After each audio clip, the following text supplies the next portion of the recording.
छात्रों, बहुत बहुत अभिनंदन है आप सभी लोगों का हमारे YouTube चैनल में। और आज की इस क्लास में हम लोग चर्चा करने वाले हैं अक्षांश और देशांतर के बारे में। जैसा कि आप लोग जान रहे हैं कि यूपी SSC पेट का एग्जाम बहुत करीब आ गया है, उसी के संदर्भ में क्लास चल रहा है। इसमें हम लोग सभी इंपॉर्टेंट टॉपिकों की चर्चा करें जहाँ से प्रश्न बनते हैं। इस टॉपिक में हम लोग चर्चा करेंगे अक्षांशों की संख्या कितनी है, अक्षांश रेखाओं के बारे में, अक्षांश रेखाएं बनाई क्यों गई, किस अक्षांश रेखा का नाम क्या है। इस तरीके से जितने भी प्रश्न बनते हैं उनकी हम लोग चर्चा करेंगे इसमें। दूसरी बात यह है कि ज्योग्राफी की ये जो टॉपिक है ये काफ़ी महत्वपूर्ण टॉपिक है, यहाँ से परीक्षाओं में बहुत अधिक प्रश्न बनता है क्या। और दूसरा पॉइंट यहाँ पे एक और भी बनता है कि ये बहुत कठिन टॉपिक मानी जाती है ज्योग्राफी की। अगर आपने इसको समझ लिया तो समझिए सब कुछ समझ लिया। तो आइए हम लोग एक एक करके सारी बातों को चर्चा करते हैं।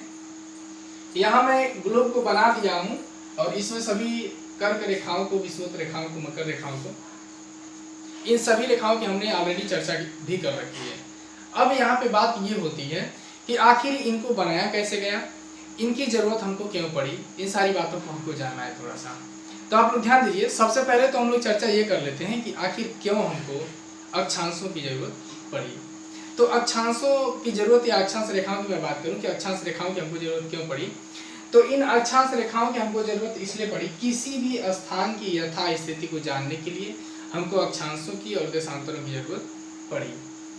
ठीक है, अब देखिए कैसे हम लोग जानते हैं किसी स्थान की स्थिति के बारे में। ये बात हम बताएंगे आप लोगों को जब अक्षांश और देशांतर दोनों को हम लोग पढ़ लेंगे, तब उसमें वहां पे हम लोग चर्चा करेंगे तो काफी समझ में हम लोग आएगा। लेकिन पहले हम लोग जान लें कि इनको बनाया कैसे जाता है। तो आइए मैं दूसरे ग्लोब पर बनाकर आप लोगों को दिखा रहा हूँ। यहाँ पर देखेंगे आप सभी लोग, देखिए ध्यान दीजिएगा आप लोग।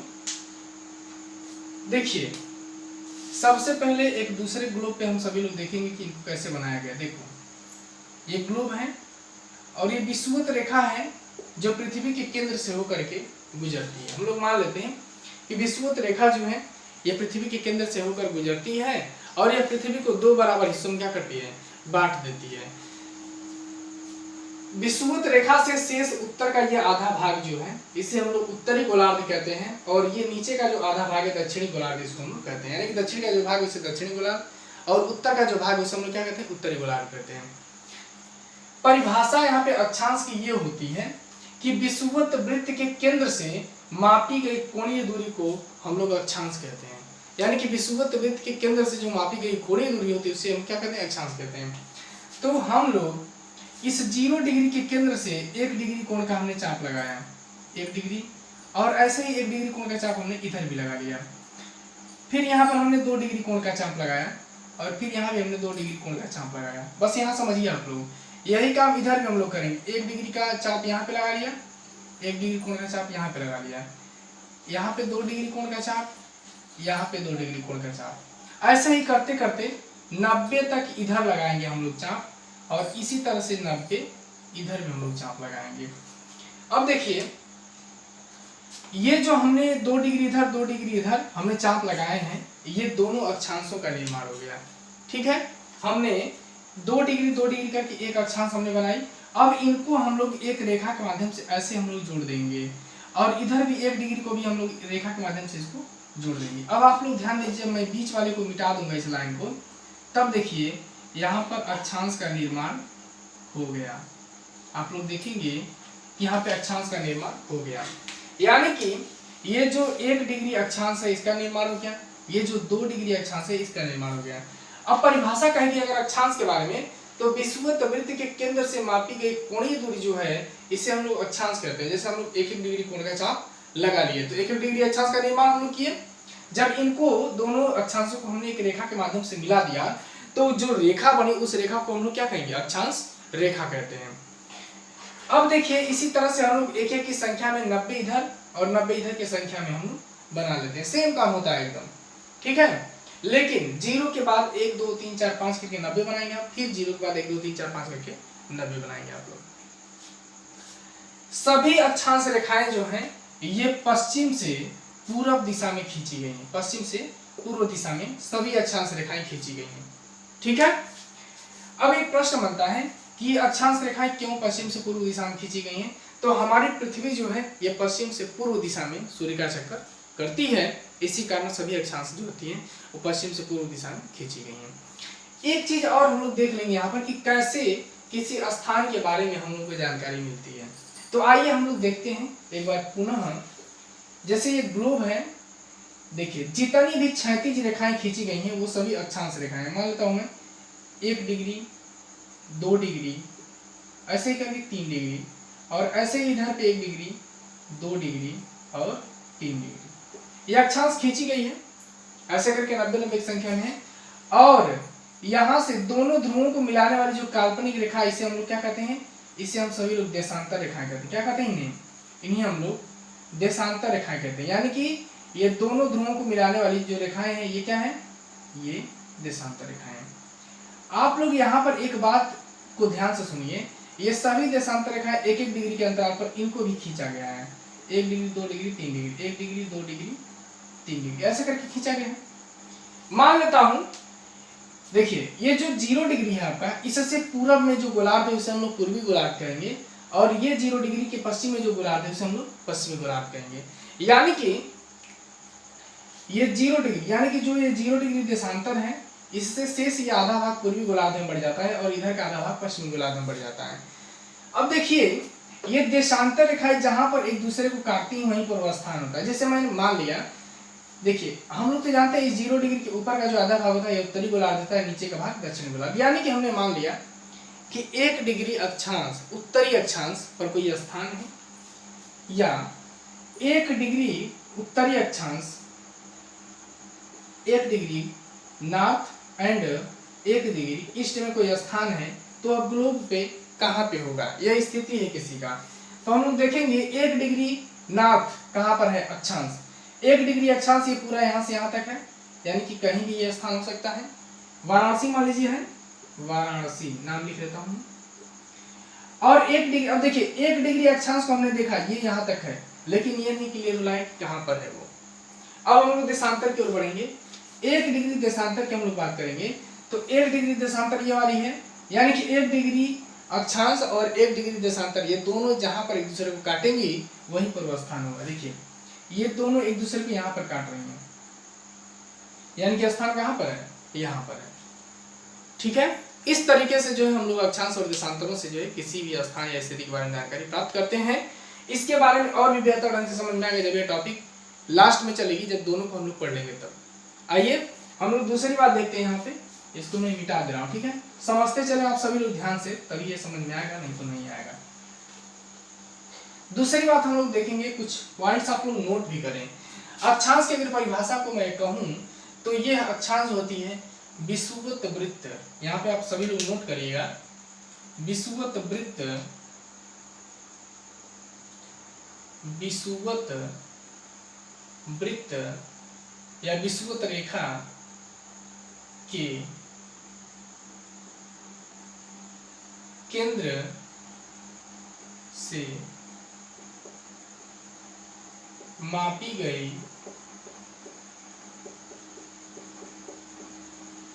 गई कोणीय दूरी अक्षांश कहलाती है। अक्षांश कहलाती है, या हम सभी लोग अक्षांश कहते हैं।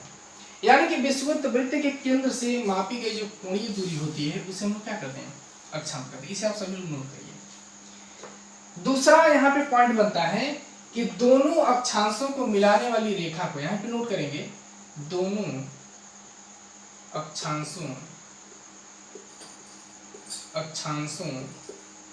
को मिलाने वाली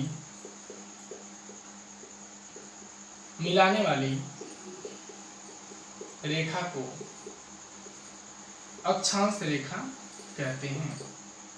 अक्षांश रेखा कहते हैं। यानी कि जिस रेखा के माध्यम से हम दोनों अक्षांशों को आपस में जोड़ते हैं उसे हम लोग क्या कहते हैं? अक्षांश रेखाएं कहते हैं। ठीक है, अब देखिए कुछ और भी बातें। देखिए यह 0 डिग्री पृथ्वी को 2 बराबर हिस्सों में बांट देती है। अब ये जो आधा भाग है ऊपर का, इसे हम लोग क्या बोलेंगे? उत्तरी गोलार्ध, और ये जो आधा भाग है इसे हम लोग क्या बोलेंगे? दक्षिणी गोलार्ध। 0 डिग्री के समानांतर जितनी भी अक्षांश रेखाएं जो हैं ये उत्तरी गोलार्ध में खींची जाएंगी उसे हम लोग क्या बोलेंगे, उत्तरी अक्षांश कहेंगे। जितनी भी अक्षांश रेखाएं 0 डिग्री से दक्षिणी गोलार्ध में खींची जाएंगी उसे हम लोग क्या बोलेंगे, दक्षिणी अक्षांश बोलेंगे। यानी कि आप यहाँ पे यस और यन लिख करके इसको डिनोट कर सकते हैं आप, ठीक है। यहाँ पर मैं यस लिख देता हूँ और यहाँ पर मैं यन लिख देता हूँ। अब क्लियर हो गया, अब आप सभी लोग समझेंगे, ठीक है ना। यानी कि जो अक्षांश दक्षिण में होंगी उसे हम लोग दक्षिणी अक्षांश और जो अक्षांश उत्तर में होंगे उसे हम लोग उत्तरी अक्षांश। अगला प्रश्न यहाँ बनता है किधर से किधर खींची गई है, तो पश्चिम से पूर्व दिशा में सभी अक्षांश रेखाएं खींची गई हैं। ये अक्षांश रेखाएं जो होती हैं एक संपूर्ण वृत्त बनाती हैं। क्या बनाती हैं, एक संपूर्ण वृत्त बनाती हैं और सबसे बड़े वृत्त का निर्माण जो है ये विषुवत रेखा करती है। आप लोग यहाँ पर देखिए कि जैसे जैसे हम लोग विषुवत रेखा से ध्रुवों की ओर बढ़ते हैं ये अक्षांश रेखाओं की लंबाई छोटी होती जाती है। यहाँ पर ग्लोब में आप सभी लोग देखिए ये 0 डिग्री है, ये 1 degree, 2 degree, 3 degree, 4 degree, 5 degree, ऐसे देखिए ये सभी अक्षांश रेखाएं जैसे जैसे हम सभी लोग ध्रुवों की ओर बढ़ेंगे सभी अक्षांश रेखाएं छोटी होती चली जाएंगी। यहाँ पे 90 डिग्री है आपका, यहाँ पे 90 डिग्री, यानी कि ये वाला इलाका ध्रुवी इलाका है। ये सब इलाका क्या है, 66.5 के बाद इलाका ध्रुवी हो जाता है। ये ध्रुवों की ओर आप बढ़ रहे हैं तो आप देख कर बता सकते हैं कि अक्षांश रेखाओं की लंबाई क्या होती है, छोटी होती जाती है, लेकिन इनके बीच की दूरी में कोई परिवर्तन नहीं होता है। आइए हम लोग कुछ और भी बातें लिखते हैं, मैं इसे मिटा दे रहा हूँ। आप सभी लोग नोट भी कर लीजिएगा, जो पॉइंट मैं लिख पाऊंगा उसे आप सभी लोग नोट करते चलेंगे और चैनल को आप लोग शेयर थोड़ा करिए जिससे और भी जो बच्चे तैयारी करने वाले हैं उनको वीडियो प्राप्त हो जाए, ठीक है। आइए देखते हैं। अब देखिए बात करते हैं हम लोग कि ग्लोब पर सबसे बड़े वृत्त का निर्माण कौन सी अक्षांश रेखा करती है, 0 डिग्री अक्षांश। छात्रों इसे आप सभी लोग बना लो और ये जैसे जैसे मैंने लिखवाए हैं सबको आप लोग लिख डालिए, ठीक है। देखिए लिखेंगे यहाँ पर ग्लोब पर सबसे बड़े वृत्त का निर्माण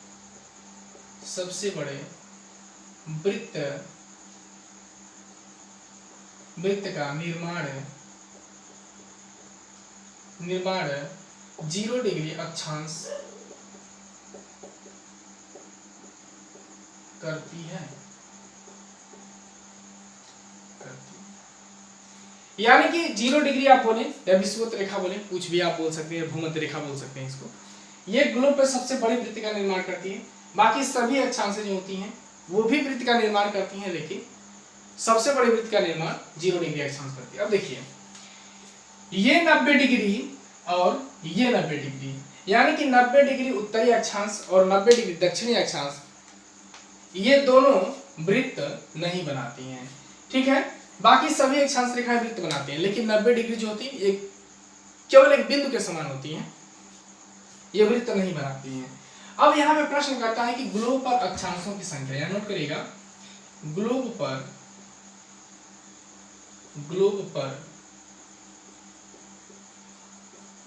अक्षांशों की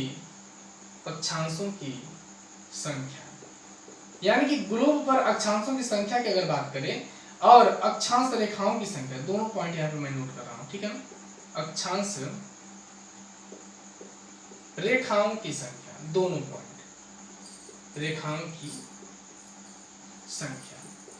अब यहाँ पर देखना है प्रश्न 2 हो गया।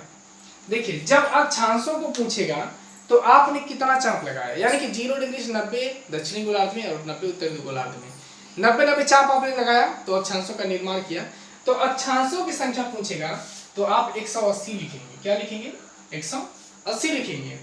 लेकिन अक्षांश रेखाओं की संख्या अगर पूछेगा तब कितना लिखेंगे आप लोग, तब ये हो जाएगा आपका 90 + 90 + 1 - 2। इसे जब आप करेंगे तो कितना आएगा आपका 179। 90 90 180, 180 और 1 81, उसमें से 2 घटाएंगे आप तो कितना हो जाएगा 179। यानी कि अक्षांश रेखाओं की संख्या कभी भी आपसे प्रश्न कर सकता है तो आप क्या बताएंगे 179। 179 होती है अक्षांश रेखाओं की संख्या और अक्षांशों की संख्या आपसे पूछेगा तब आप 180 बताएंगे। ग्लोब पर सबसे बड़े वृत्त का निर्माण कौन सी अक्षांश करती है? तो 0 डिग्री अक्षांश करती है। ठीक है, अब कुछ और बातें देखिए प्रश्न कैसे पूछता है। देखो इस 66.5 डिग्री के बाद दोनों तरफ 66.5 के बाद जो है 90 तक ये ध्रुवीय क्षेत्र होता है, ध्रुवीय इलाका होता है, इधर भी और इधर भी। ये 23.5 डिग्री नॉर्थ को यानी कि 23.5 डिग्री उत्तरी अक्षांश को हम लोग क्या कहते हैं?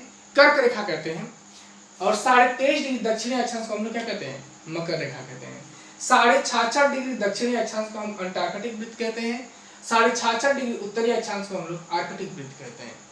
ये प्रश्न पूछता है आपसे याद रखेंगे। एक प्रश्न और करता है कि ग्लोब पर या पृथ्वी पर वह कौन सा स्थान है जहां पर 6 महीने का दिन और 6 महीने की रात होती है? ये प्रश्न आपसे पूछता है। तो आप ध्यान रखिएगा कि ध्रुवों पर, इस ध्रुवीय क्षेत्रों पर 6 महीने का दिन और 6 महीने की क्या होती है? रात होती है। आप नोट कर सकते हैं, यहाँ पर नोट कर लीजिए। इसे मैं मिटा दे रहा हूं, आप सभी लोग इस पॉइंट्स को नोट करेंगे। ठीक है, जितना लिखवा रहे हैं सारी चीज आप लोग नोट करते चलें, बहुत महत्वपूर्ण टॉपिक चल रही है ये। चलिए देखते हैं। देखिए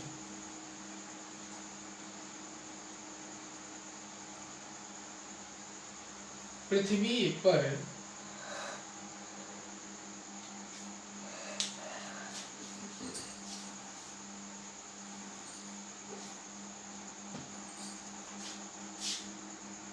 पृथ्वी के दोनों ध्रुवों पर 6 महीने का दिन, 6 महीने का दिन तथा 6 महीने की 6 महीने की रात होती है। यानी कि ध्रुवीय क्षेत्रों में जो है पृथ्वी के 6 महीने का दिन होती है और 6 महीने की रात होती है। देखिए छात्रों, मैंने बताया कि 0 डिग्री से हम लोग जैसे जैसे ध्रुवों की ओर बढ़ते हैं इनकी लंबाई छोटी होती जाती है। अब लेकिन इनकी जो बीच की क्रमागत दूरी होती है ना, उसमें कोई परिवर्तन नहीं होता है। जैसे 1 डिग्री और 2 डिग्री के मध्य में कितना दूरी है, 2 डिग्री और 3 डिग्री के मध्य में कितना दूरी है, ये सारे जो पॉइंट्स होते हैं ना, इनमें कोई परिवर्तन नहीं होता है। तो प्रश्न आपसे पूछता है दो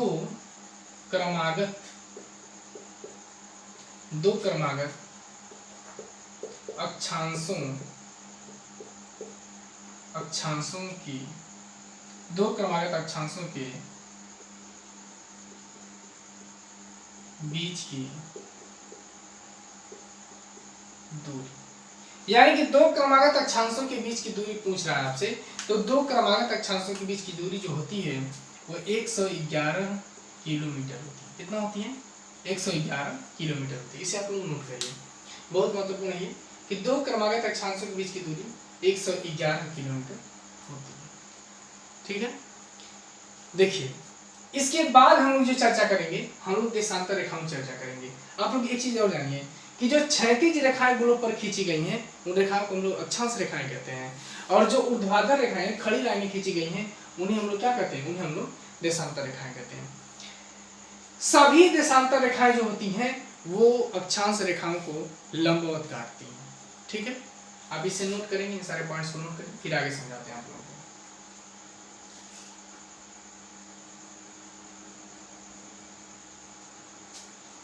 आइए देखते हैं,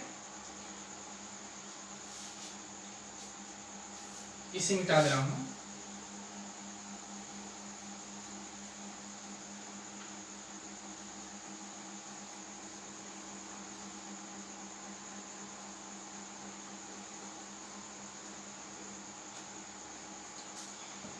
छात्रों आपसे ये भी पूछ सकता है कि ग्लोब पर जो अक्षांश रेखाएं हैं वो किस प्रकार से खींची गई हैं। तो ये सभी अक्षांश रेखाएं जो होती हैं वो 1-1 डिग्री के अंतराल पर खींची गई हैं। आप सभी लोग याद रखिए, 1 डिग्री, 2 डिग्री, 3 डिग्री, 4 डिग्री, ऐसे। अब देखिए सूर्य जब चमकता है इन पर, तो ये जो 23.5 डिग्री है ना, और ये 23.5 डिग्री, इनके मध्य का ये जो इलाका है, या इसे हम यहाँ पर जो है सूर्य की किरणें क्या करती हैं, लंबवत पड़ती हैं। ये जो इलाका है वहां पर सूर्य की किरणें लंबवत पड़ती हैं, लेकिन लंबवत पड़ने की जो आखिरी सीमा होती है वो 23.5 डिग्री साउथ और 23.5 डिग्री नॉर्थ होती है। ऐसा नहीं कि ये पूरे स्थान पर जो लंबवत पड़ती, नहीं, विषुवत रेखा पर सूर्य की किरणें हमेशा लंबवत पड़ती हैं, लेकिन उनके लंबवत पड़ने की जो आखिरी सीमा होती है वो 23.5 डिग्री होती है। उसके बाद सूर्य की किरणें जो तिरछे पड़ने लगती हैं, यानी कि 23.5 से 66.5 साउथ, 23.5 से 66.5 नॉर्थ। ये बीच वाला जो इलाका है ये सूर्य की किरणों के तिरछे पड़ने की सीमा है। सूर्य की किरणों की आखिरी सीमा कौन सी तिरछे पड़ने की, तो 66.5 डिग्री है दोनों तरफ। इसके बाद सूर्य की किरणें जो होती हैं वो पड़ती ही नहीं है, केवल सवेरा होता है। इसी कारण जो है जब सूर्य अगर दक्षिणी गोलार्ध में चमक रहा है तो हमारे उत्तरी ध्रुव पर अंधेरा होता है, और जब सूर्य इधर चमकता है तो हमारे उत्तरी ध्रुव पे क्या होता है, सवेरा होता है। समझ रहे हैं, यही रीजन होता है। तो छात्रों हम सभी लोगों ने अक्षांशों की चर्चा कर ली इस वीडियो में, और इसके बाद जो वीडियो बनेगी उस वीडियो में हम सभी लोग देशांतर रेखाओं के बारे में चर्चा करेंगे। दूसरा चीज देखेंगे कि आप इन रेखाओं का नाम लिख लेंगे कि 0 डिग्री अक्षांश को हम लोग क्या कहते हैं, तो विषुवत रेखा कहते हैं, भूमध्य रेखा कहते हैं। 23.5 डिग्री साउथ यानी कि 23.5 डिग्री दक्षिणी अक्षांश को हम लोग क्या कहते हैं, तो मकर रेखा कहते हैं। 23.5 डिग्री उत्तरी अक्षांश को हम लोग क्या कहते हैं, कर्क रेखा कहते हैं। 66.5 डिग्री नॉर्थ को हम लोग क्या कहते हैं, आर्कटिक वृत्त कहते हैं। 66.5 डिग्री साउथ को हम लोग क्या कहते हैं, अंटार्कटिक वृत्त कहते हैं। एक चीज और पूछता है कि अश्व अक्षांश हम लोग किसे कहते हैं, उच्च वायुदाब पेटी जो होती है उसे हम लोग किसे कहते हैं, तो आप लोग जान लीजिए कि 30 से 35 डिग्री 30 से 35 डिग्री उत्तरी एवं दक्षिणी अक्षांशों के बीच की दूरी लिखेंगे, या बीच के स्थान, बीच की दूरी को हम क्या कहते हैं, अश्व, बीच की दूरी को अश्व अक्षांश कहते हैं। यानी कि 30 डिग्री से 35 डिग्री उत्तरी और दक्षिणी अक्षांश के मध्य की जो दूरी होती है, यानी कि 30 डिग्री से 35 डिग्री उत्तरी अक्षांश और 30 डिग्री से 35 डिग्री दक्षिणी अक्षांश के मध्य की जो पेटी होती है उसे हम लोग अश्व अक्षांश कहते हैं। ये पॉइंट आप सभी लोग नोट कर लेंगे, ये परीक्षा में पूछता है। तो छात्रों ध्यान दें आप सभी लोग कि इस वीडियो में तो हम लोग अक्षांशों के बारे में चर्चा कर लिया, जो कि वीडियो बहुत लंबी हो जाएगी और समझ में भी नहीं आएगा आप लोगों को। तो अगली वीडियो में हम सभी लोग चर्चा करेंगे देशांतर रेखाओं के बारे में, और उस वीडियो में हम लोग देखिए क्या इंपॉर्टेंट चर्चा करने वाले, तो उसमें हम लोग चर्चा करेंगे कि विश्व के समय का निर्धारण किस प्रकार से किया गया, और उसमें हम लोग समय को निकाल कर भी देखेंगे। दूसरा पॉइंट चर्चा करेंगे कि किस प्रकार से अगर आप किसी देश में मिसाइल आपको विस्फोट कराना है या कोई टारगेट आपको शूट करना है, मोबाइल फ़ोन पे टाइप करने पर कैसे जो है मोबाइल फ़ोन दूरियां बता देती हैं, स्थान के बारे में जानकारी देती है। इन सारी बातों की चर्चा हम लोग अगली वीडियो में करेंगे। ठीक है, बहुत सारी ऐसी बातें जैसे आप लोग किसी दो स्थानों के बीच की दूरी के बारे में अगर जानकारी करना चाहते हैं तो आप अपने कंप्यूटर से मोबाइल फ़ोन से जानकारी प्राप्त कर लेते हैं लोकेशन डाल करके। ये सब कैसे संभव हो पाता है, इन सारी बातों की चर्चा हम लोग अगली वीडियो में करेंगे। तो अगली वीडियो बहुत महत्वपूर्ण होने वाली है, आप सभी लोग इसे मिस मत करिएगा और जुड़े रहिए इसी तरह से लगातार टॉपिक के साथ। दूसरी बात हम लोग ये कर लेते हैं कि अगली वीडियो बहुत ज़्यादा महत्वपूर्ण है आप लोगों के लिए, क्योंकि वहाँ से सवाल बनता है इस समय का निर्धारण कैसे करते हैं, समय का ज्ञान कैसे करते हैं। ठीक है, तो अगली वीडियो का आप सभी लोग इंतजार करिए और अगली वीडियो ठीक इसके बाद आप सभी लोगों को मिलने वाली है। तो अब हमको आप सभी लोग इजाज़त दीजिए, फिर मिलूंगा आप सभी लोगों से ऐसे कुछ नई टॉपिकों के साथ। तब तक के लिए धन्यवाद।